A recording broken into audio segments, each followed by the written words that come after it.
Step 21, conduct employee surveys. Do you know most people wince when they hear employee surveys? And sometimes they say, well, we'll ask them about our products and services and their interaction with their customers. That's not really what I'm talking about. Employee surveys is where you're asking for their input and their advice and how do they think things are going in different categories. It has nothing to do with external, although it could. A lot of this is also internal.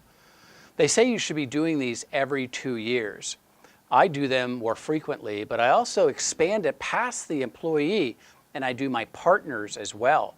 Because my partners, those who sell on our behalf, are in fact extended employees. And I want to make sure that everybody is on the same page. So what's the benefit of an employee survey? Well, I think really what it is that the employee feels like they've been listened to. Hey, management cares, they're asking for my opinion. And that goes a long way, because people leave your organization, they'll blame pay, and maybe that's true sometimes, but most of the time it's because they either feel like they can't go any further in the organization, learning-wise, they're at a brick wall, and they also feel like they're not appreciated. That's why your customers leave you, and that's why your employees leave you.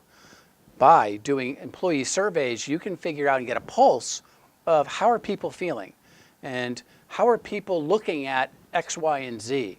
And they'll give you an awful lot of input that'll be helpful that they may not have given you face-to-face. So the surveys are sometimes better off by a third party or anonymously. And so when we send ours out, it's anonymous, but you could put your name in. And we have it done in buckets. And so how do you feel management is listening? What do you think about our vision? How are we doing X? And we go through about 50 some odd questions. Now, did everyone answer all of them? They don't. But the information that comes back is phenomenal. Some people put their names on it, some people don't.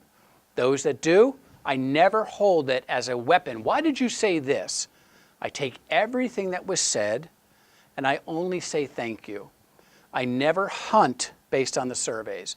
I never get angry based on the surveys. Because if I see a pattern, if 3 or more people say the same thing, then I look for truth. You're always going to get the occasional survey that doesn't fit. But there are going to be patterns. People generally want to help and they want to give the right type of information. We have made some significant changes in our company based on employee and partner surveys. I look for truth, I stay objective, I don't use it as a weapon, and I do it frequently. And you'll see the increase in your survey results as you continually do that. Now here's the thing, if you start a survey, you need to follow through.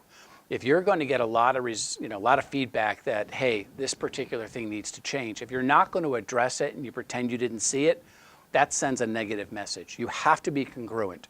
You may not want to change it, that's your prerogative, you're the leader. But you can say, I noticed a lot of people gave us feedback on X, Y, and Z.